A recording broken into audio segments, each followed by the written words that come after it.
Bonus अंक की भर्ती अपन लेकर ही जाएंगे। आप सभी को पता ही होगा और आप सभी जानते हो कि आप सभी ने अल्प वेतन में खुद का जीवन दिया है सरकार को। दिया नहीं दिया बताओ? दिया है, इसलिए यहाँ पर बैठे हो सभी लोग। कम वेतन में दिया है ना, पढ़ाई का समय भी दे दिया आपने तो सरकार को। 3 साल 4 साल, किसी ने 2 साल भी दिया। और 1 साल 2 साल वाले ही वो सारे वो सोचते अरे मेरा तो यार नंबर भी नहीं आएगा, 10% में मेरा क्या नंबर आएगा।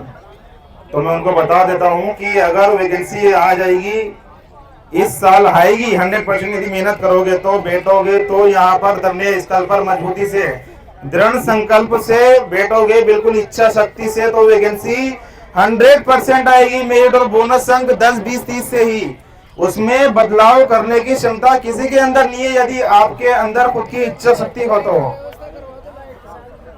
आपने अपना समय दिया, सच्चे मन से आपने सेवा भी की है, मरीजों की सेवा की है ना। किसी ने 108 एम्बुलेंस में सेवा की, किसी ने यूटीबी में सेवा की है, किसी ने आरएमआरएस पर ठेका एजेंसी में काम करके सेवा की है, तो किसी ने प्लेसमेंट एजेंसी में काम किया है। बहुत सारे साथी अपने इसमें एनएचएम कार्मिक भी है जिन्होंने एग्जाम दिया है, 2 साल 3 साल काम किया है, वो भी सेवा दे रहे हैं। उनको हालांकि सीएसआर में शामिल कर लिया, लेकिन उनकी इच्छा भी यही है कि वैकेंसी मेरिट और बोनस से आए। इसलिए काफी सारे एनएचएम के कर्मचारी अपने बीच बैठे हुए हैं और काफी उनका सहयोग भी है अपने लिए, क्योंकि जानते हैं ना कि 3 साल हो गए, 4 साल हो गए, 5 साल हो गए, सीएसआर स्क्रीन का कुछ पता ही नहीं है भैया, क्या होगा कैसे होगी। अभी तक लॉलीपॉप लॉलीपॉप दिए जा रही है गवर्नमेंट।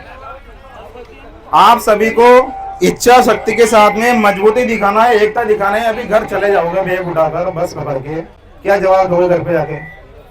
बोल देना अपने माँ बाप से कि आ गया मैं तो बैग थोड़ा उठाकर घर पे। कुछ नहीं मिलने वाला फिर बाद में। जो अभी यूनियन और जो अभी अपने परमानेंट यूनियन भी है और काफी सारे इतने अच्छे अपने शीर्ष नेतृत्व के जो है जिम्मेदारी संभाल रहे हैं, कोई आपका साथ नहीं देगा। मैं खुद आपको साथ नहीं दूंगा। बताओ फिर कहाँ जाएंगे अपन सभी? रोते फिरेंगे फिर, कोई मतलब नहीं है। कम वेतन में काम करते रहे ना, 8,000 में 7,000 में, और फिर कुछ दिन बाद जो राजस्थान सरकार है, चिकित्सा विभाग है, जो ये योजनाएं भी जो है आपको निकाल देगी। उनके पास तो काफी सारे कर्मचारी है। फिर रोते रहना, फिर काम करो। कोई ठेला लगाएगा चाय का, कोई किराने की दुकान खोलेगा। और यदि आपने थोड़ी सी मजबूती दिखा दी या ठहर गए, बैठ गए हिम्मत से, तो आपकी वैकेंसी आएगी और आप परमानेंट होंगे। फॉर्म भरोगे, आप अपना अनुभव प्रमाण पत्र बनवाओगे सीएमएच ऑफिस में जाकर अपने अपने जिले में, वहां पर अनुभव प्रमाण पत्र बनाकर आप अपना फॉर्म अप्लाई करोगे। डॉक्यूमेंट वेरिफिकेशन लिस्ट में नाम आएगा आपका, डबल लिस्ट में। उसके बाद में आपका फाइनल प्रोविजनल में नाम आएगा, ज्वाइनिंग मिलेगी। जब आपके आंखों में आंसू आएंगे, ध्यान रखना, पूछ लेना अभी जिनका सिलेक्शन हुआ। तो मेरे काफी सारे दोस्तों का सिलेक्शन हुआ है।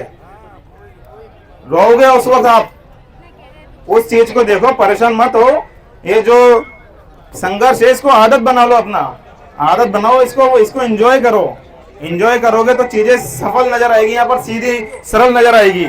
आपके पास में शिक्षण की नॉलेज भी है भैया, आपने 12th पास की है, अच्छी परसेंटेज है, आपने जीएनएम बीएससी नर्सिंग की है, एएनएम की है, फार्मासिस्ट ने डी फार्मा बी फार्मा की है, तो लैब टेक्नीशियन ने डीएमएलटी डिप्लोमा बीएमएलटी डिग्री की है। शिक्षण की नॉलेज इतनी अच्छी है आपके पास में, तकनीकी योग्यता भी है आपके पास में, डिग्री डिप्लोमा किया है तो पढ़ाई करके आए हो आप, एग्जाम दिए है आपने। बाहर के राज्य वाले उन्होंने भी एग्जाम दिए है। बहुत सारे कहते हैं बाहर के राज्य वाले फर्जी है। कैसे हुए फर्जी भैया? जब राजस्थान नर्सिंग काउंसलिंग और राजस्थान फार्मेसी काउंसलिंग और आरपीएमसी राजस्थान पैरामेडिकल काउंसलिंग ने जब उनका रजिस्ट्रेशन राजस्थान में कर दिया दूसरे राज्य से आकर, तो आप फर्जी कैसे हुए? पूछना चाहूंगा उन लिखित वाली गैंग से, उन कोचिंग दलाल माफियाओं से जो फर्जी बताते हैं दूसरे राज्य के अभ्यर्थियों को, कैसे हुए भैया? ये सवाल उनसे पूछना चाहूंगा कि ये सवाल आप हमसे मत करिए, ये सवाल आप राजस्थान सरकार के चिकित्सा विभाग से करिए कि आप यदि फर्जी है तो उनकी जांच कराओ, और फर्जी नहीं है तो इसलिए उन्होंने यहाँ पर राजस्थान का रजिस्ट्रेशन दिया है, काम करने का दिया है। ठीक है, तो प्रैक्टिकल नॉलेज है, मरीजों की आपने बेहतर इलाज की है, हॉस्पिटल्स में काम किया है, किसी ने 108 एम्बुलेंस में काम किया है, 24 घंटे ड्यूटी करता है 108 एम्बुलेंस में, 104 है ममता एम्बुलेंस है, यूटीबी में आपने काम किया है, और अभी भी आप प्लेसमेंट एजेंसी बहुत सारी योजना है उसमें काम कर रहे हो कम वेतन में। तो इसका मतलब आपने सेवा की है मरीजों की। 6,000 में 7,000 में 8,000 में अभी भी कर रहे हो, ड्यूटियां चल रही है।